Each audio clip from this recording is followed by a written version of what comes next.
Hi, I'm Sarah Melton. I'm going to be teaching Experience 2 in my lesson plan. It's on making inferences, and the target audience is ESL students. So I'm going to go ahead and start.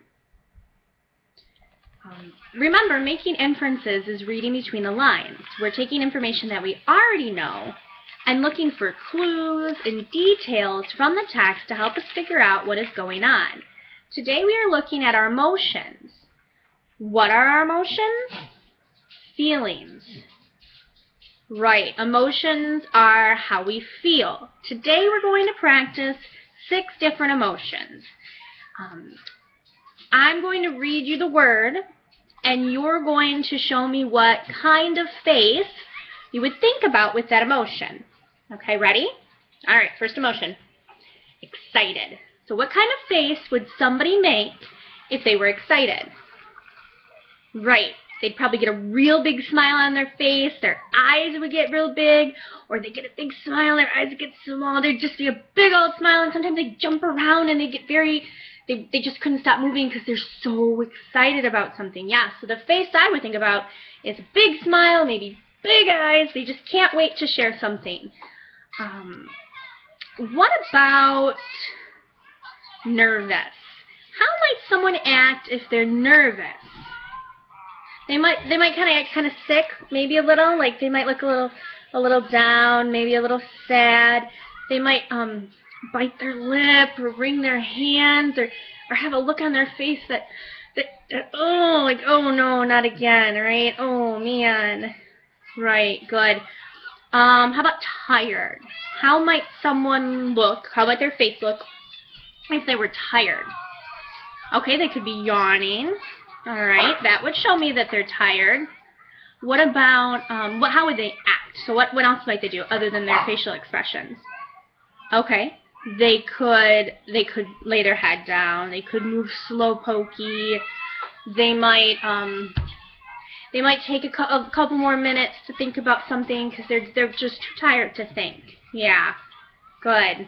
They could be sleepy. All right, what about lazy? That was a kind of hard one. Lazy could be like tired. They could be yawning. They could want to put their head down. But how would you know that they're being lazy? They might not want to do something that they always want to do. They might say no, they don't want to go play outside. They'd rather stay in the house and lay around. Okay? Those are some ways that you could tell if it was actually lazy. How about confused? What would somebody who's confused look like?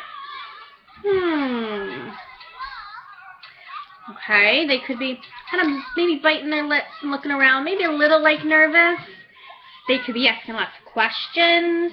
They, what else could they be doing? Yeah, they could be asking for help.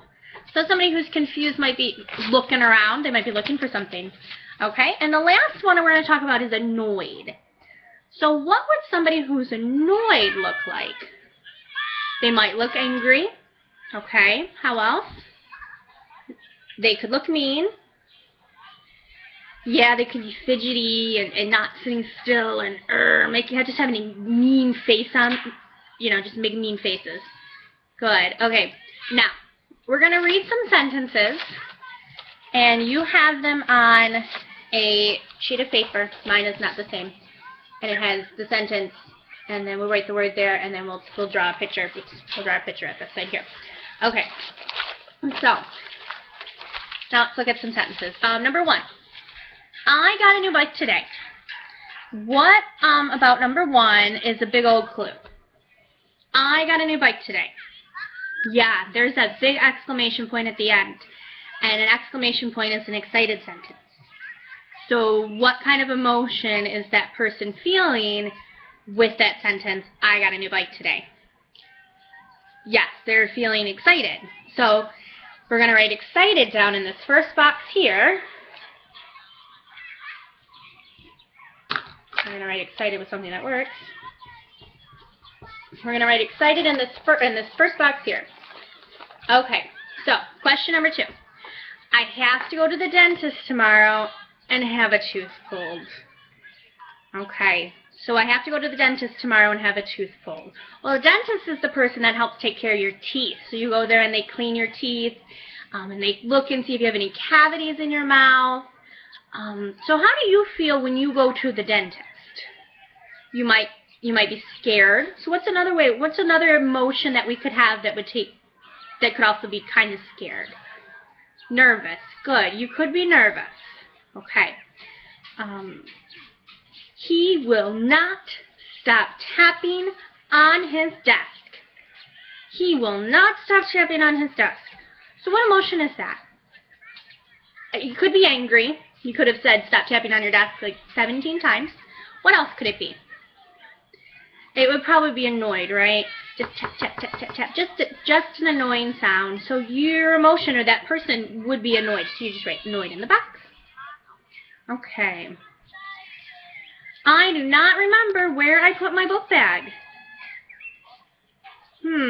How would you feel if you lost your book bag? Angry, or you might be angry. You probably be annoyed. But how else could you be? I remember putting my book bag on the kitchen table, and now I have no idea where it's at. How would you feel? You would feel confused. You couldn't find it anymore. Don't know where my backpack is at. Okay. I stayed up late last night and did not get enough sleep. I stayed up late last night, too late, and did not get enough sleep. How would you feel if you stayed up too late last night and you didn't get enough sleep? Yeah, you'd probably be pretty tired. Yeah, if I stay up too late, I know that I'm pretty tired the next day. Good. Okay, last one. I do not want to play soccer with my friends. I would rather lay on the sofa. So, what kind of emotion do you think that person's feeling? How would you describe that? Oh, they might be a little crabby. Yeah, it's possible. They could be a little crabby. Okay, what else? Tired. They might be tired. What happens if they do it all the time? No, I don't want to play outside. I'd rather sit on the couch. No, I don't want to play outside. I'd rather sit in the house. You might describe them as lazy. Yeah, they might be lazy. Yeah, I happen to agree with that one. Okay, so we filled in our emotions, and now we're going to go to this very last box, and you're going to draw a picture of what that emotion looks like to you. So we already know that I'm not a fantastic artist. I don't look for perfect. I just look for understanding. So when I do the first one, I do excited. And the first thing one of the things we said is that an excited person might have really big eyes because they're super excited about something. They can't wait to tell you. They're so happy. The next thing we said was they probably have a giant smile on their face. Big toothy grin because they just cannot wait because they're so excited, like the person in the sentence. I got a new bike yesterday. I want to show my new bike off. I want to ride my new bike. So that would be an emotion, that would be a face that we could see on someone that could tell us what kind of emotion that they're having. So we read all our sentences, we looked between the lines, and now we decided all of the emotions. Now we're going to draw pictures to help us remember what those emotions look like. Okay? So you're going to go ahead and finish the rest of that page, and you'll be all set.